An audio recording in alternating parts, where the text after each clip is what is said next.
Des gens sont morts since the World War II. et ce sont des images que nous n'avons pas vues depuis la Seconde Guerre mondiale. Today is the sixth day of war that have been Et aujourd'hui, viciously c'est le 6e jour de la guerre by Russia against the independent state of Ukraine. qui a été lancé So, par I'm la trying to be Russie diplomatic. contre l'État indépendant souverain I d'Ukraine. would not able to share my feelings towards what's going Je on. suis désolée, je ne pourrai pas What I can tell you for vous sure, faire partager mes this invasion sentiments de ce qui se passe dans ma ville natale. Mais ce que je peux vous dire, c'est que united before. cette invasion a uni les Ukrainiens comme ils ne l'ont To the west, jamais été. Nous sommes véritablement une seule et même nation, de l'Est à l'Ouest et du Nord au Sud. Et nos dirigeants, nos politiciens each other, so they are acting ont as one oublié team. Our president qu'il n'y a is pas working si on his longtemps, office. ils étaient opposés et ils fonctionnent comme un seul homme.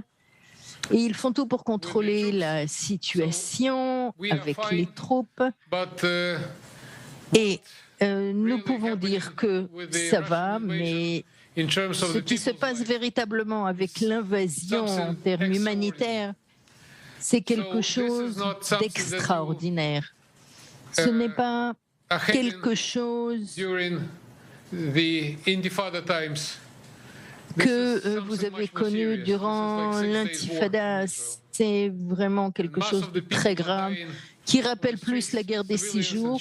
Les gens meurent dans la rue, les enfants souffrent Really touching everyone. et vraiment c'est quelque chose qui nous touche tous.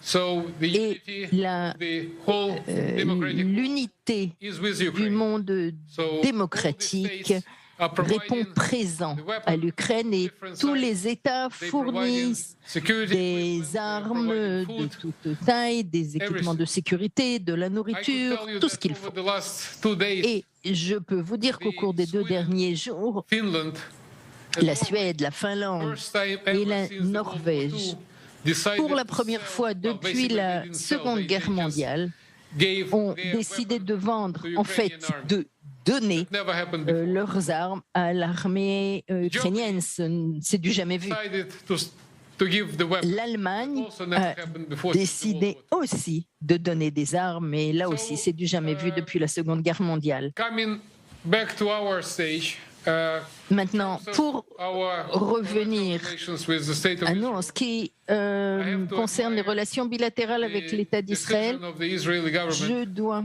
admirer la décision du gouvernement israélien qui supporte l'Outienne et qui va fournir I must des admit centaines de tonnes d'aide that we humanitaire. provided the Je Israeli dois government admettre que nous with a avons specific list donné of the medical au gouvernement israélien une liste de tout un équipement, d'équipements médicaux, d'antibiotiques, etc. Et j'espère qu'ils seront à même de nous le fournir parce que, vous savez, de l'eau potable, des couvertures, ce n'est pas exactement ce qu'on voulait, mais nous tenons malgré tout à vous remercier du fond du cœur pour tout ce que vous faites. En ce qui concerne l'équipement médical, on a parlé avec le ministère des Affaires étrangères hier et on espère qu'ils vont pouvoir nous aider et aider les soldats et les civils blessés et pour avoir des hôpitaux de campagne. Et nous aimerions que les soins médicaux qui sont fournis en Israël puissent l'être également en Ukraine. Il est très important, la protection est très importante et il y a des denrées qui font malheureusement défaut. Et nous avons demandé au gouvernement israélien de nous permettre d'avoir des équipements de défense personnels pas simplement pour les militaires, mais également pour les civils, parce que vous savez, on parle de militaires, mais il y a également la police, les urgentistes, etc. Tout le monde en a besoin.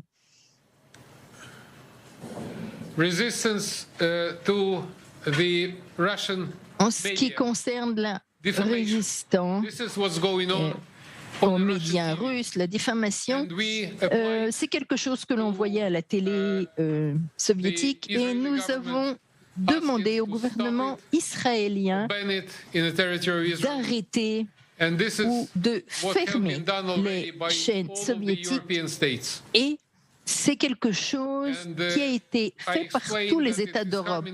Et j'ai expliqué que cela porte atteinte pas simplement l'Ukraine, mais également les intérêts israéliens. Et nous travaillons maintenant afin de fournir suffisamment de preuves pour prendre les décisions. Je sais qu'il y a la liberté d'expression, la liberté de parole, c'est quelque chose en quoi je crois actuellement. Mais de nos jours, la propagande russe est tellement active et fait du mal, et il y a des unités qui sont dédiées à cela.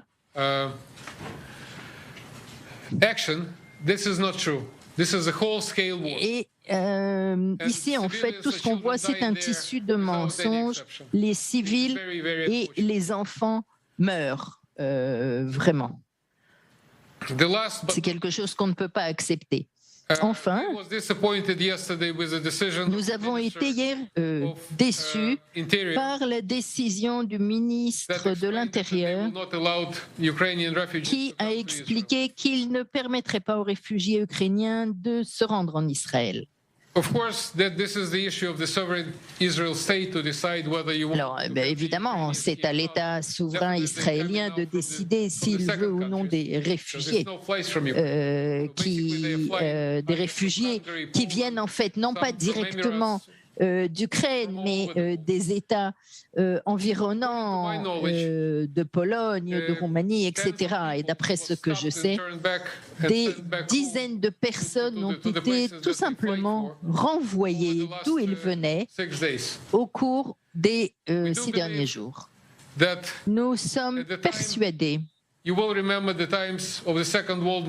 que vous allez vous rappeler de l'époque de la Seconde Guerre mondiale, lorsque les Ukrainiens sauvaient des vies juives pendant la Shoah, et plus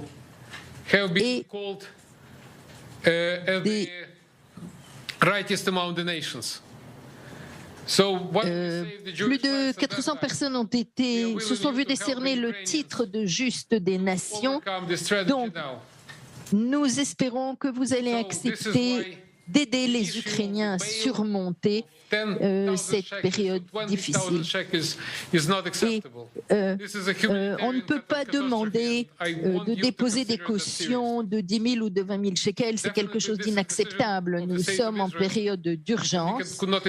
Bien sûr, c'est la décision de l'État d'Israël, on ne peut rien faire, mais nous vous demandons, nous faisons appel à votre humanité. Les gens ne choisissent pas où ils veulent aller, où ils sont pour le moment. Ils ne viennent pas toujours d'Ukraine, évidemment. Il y a des gens ici qui sont prêts à les accepter. Il faut leur ouvrir les portes. Et nous travaillons vraiment pour éviter ce genre de choses. Maintenant, c'est quelque chose qui est totalement différent. Poutine a envahi l'Ukraine et je tiens à réitérer que nous allons nous défendre, nous défendrons notre État et nous serons unis avec le reste du monde, avec les Ukrainiens. Et quand je parle d'Ukrainiens, il y a environ 1 demi-million de personnes qui ont droit au passeport israélien. Et nous voulons la paix et nous voulons qu'Israël nous soutienne vraiment avec toutes les difficultés que cela suppose. Merci de votre attention. Je suis prêt à prendre vos questions.